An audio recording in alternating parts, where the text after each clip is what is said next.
غلطیوں کے بعد بھی خود کو سدھارتے نہیں. ہماری حالت ہے ہم سامنے دیکھ رہے ہوتے ہیں کہ سامنے والا غلطی کیا، اس کا نتیجہ وہ بھگت رہا ہے.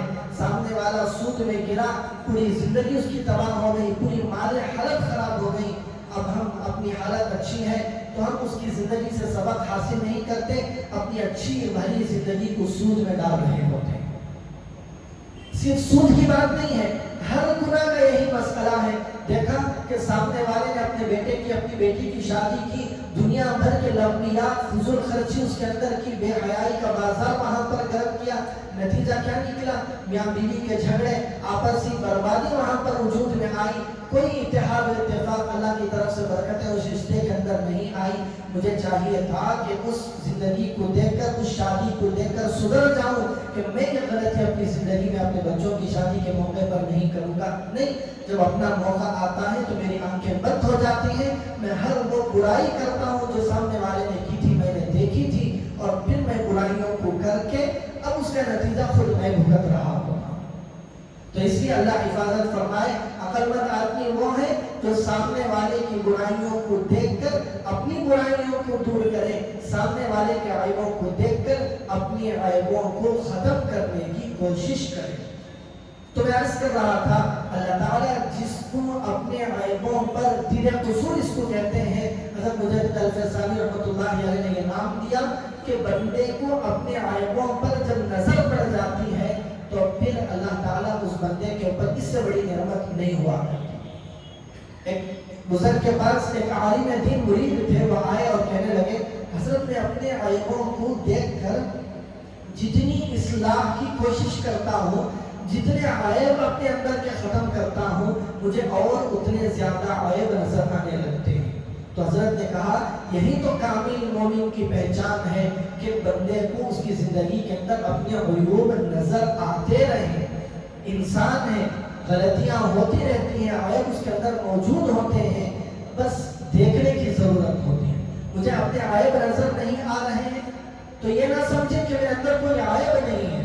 عیب تو میرے اندر ہزاروں سینکڑوں ہیں، جو مجھے نظر نہیں آ رہے ہیں یہ میرے اندر خرابی ہے. مجھے اس کو ختم کر کے اپنے عیبوں پر نظر ڈالنے کی ضرورت ہوتی ہے. جب مجھے اپنے عیبوں پر نظر پڑے گی تو میری نظر میں دنیا کا کوئی آدمی برا نہیں رہے گا. جب میں سامنے کے کسی آدمی کو برا نہیں سمجھوں گا تو اس کی برائی، اس کے بارے میں کینہ حسد میرے دل میں نہیں آئے گا. جب کسی کا کینہ حسد دل میں نہیں آئے گا تو پھر سوچیں کہ دنیا کا ماحول کیسے ہوگا. دنیا کے اندر نفرتیں کہاں وجود میں آئیں گی، ہر طرف محبتیں ہوں گی. ہر آدمی یہ سوچتا ہے کسی کے اندر ایک برائی نظر آ رہی ہے تو میں سوچ رہا ہوں اس کے اندر اچھائیاں بھی ہوں گی. مجھے وہ برائی اپنے اندر سے ختم کرنا ہے.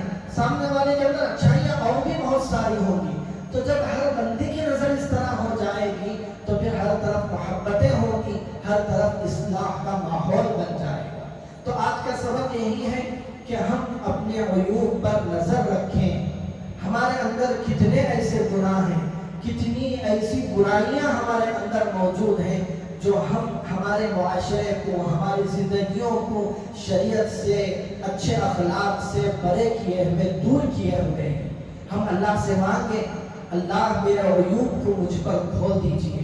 اللہ کے سامنے مانگیں، اللہ کے سامنے گڑ گڑائیں، پھر کوشش کریں ایک عیب اپنا نکالیں، اسے ہائی لائٹ کریں اور اس پر محنت کریں کہ مجھے یہ عیب دور کر دینا.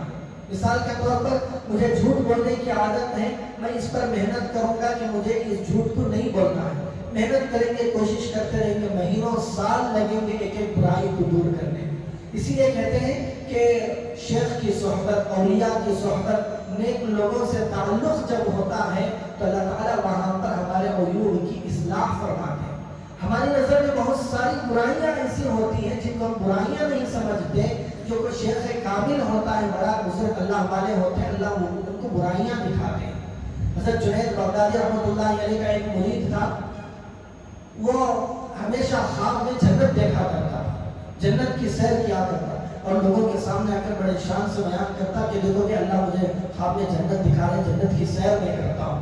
آخر حضرت کے سامنے بھی اس نے تذکرہ کیا کہ میں اس طرح جنت کو خواب میں دیکھتا ہوں، تو حضرت نے سمجھایا کہ دیکھو یہ کوئی اچھی علامت نہیں ہے، شیطان کا فریب ہے، جال ہے، تم اس سے بچتے رہنا۔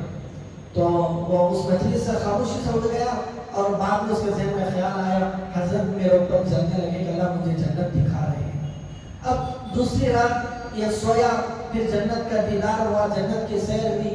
حضرت نے ایک نسخہ بتایا تھا، اگر تمہیں آزمانا ہے کہ یہ واقعتاً جنت ہے یا شیطان کا جال ہے، تو چلو جب تمہیں جنت نظر آنے لگے تو تم اپنی زبان سے لا حول ولا قوہ پڑھ لینا۔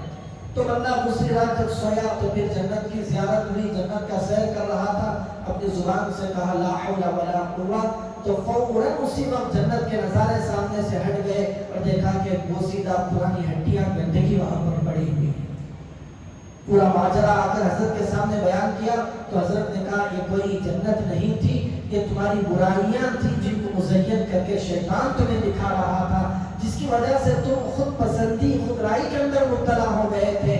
جب تم نے لا حول پڑھا تو لا حول شیطان کو بھگاتا ہے، شیطان بھاگا تو تمہیں وہاں پر برائیاں گندگی کی شکل میں نظر آئے۔ تو میرے اعمال، میری برائیاں بہت ساری ایسی ہوتی ہیں جن کو میں اچھائیاں سمجھ رہا ہوتا ہوں۔ جب کسی نیک کامل شیخ یا اچھے لوگوں کے سامنے ہم تذکرہ کریں گے تو وہ بتائیں گے کہ میری یہ اچھائی ہے یا میری برائی ہے۔ تو میری برائیوں کو بتانے والے کوئی اللہ والے ہی ہو سکتے ہیں، تو نیک لوگوں سے تعلق بھی ہماری اصلاح کے لیے بہت ہی زیادہ مفید اور ضروری ہوتا ہے۔ تو اللہ تعالیٰ ہم سب کو، ہمیں اپنے عیوب جان کر دور کرنے کی اور ان کو ختم کرنے کی توفیق عطا فرمائے، ہمیں اپنے باطن کی اصلاح کی کوشش کرنے کی توفیق عطا فرمائے۔ وآخر دعوانا ان الحمد للہ رب العالمین۔